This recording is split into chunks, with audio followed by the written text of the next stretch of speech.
For my safety, you said if it's RX, kailangan ng prescription. Hindi, RX means prescription. So I need a prescription for that. So you have no RX? There If is no another brand. RX, then it means OTC. Over the counter. Who decide the RX? On, sir. So what other pharmacies are giving Giving. without prescription? Then they're trying to go for, because for me, my license is already there.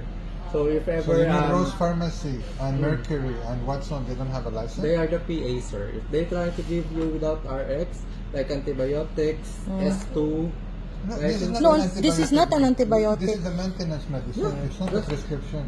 if ever you tried, just Google what's the meaning of RX. We know, uy, You ano don't ba? wanna sell us You now. said you can. You cannot sell it. If we go for the Sir, rules, sir, don't then- argue with us. Just yes or no. Yes or no? then it's up to, boy, bigay mo kasi nagbi-video na si ma'am. Oh, Na-live na to, without RX Facebook daw. Without I RX. am here right now in Capital Care And Pharmacy, this already, Landers.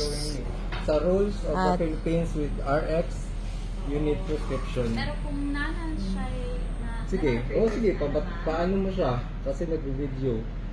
Pag sinabi mo yan, tapos maano ka, ikaw lisensya mo yan. Kailangan. Actually, maintenance mo din siya, ma'am. Pero Mm. sa...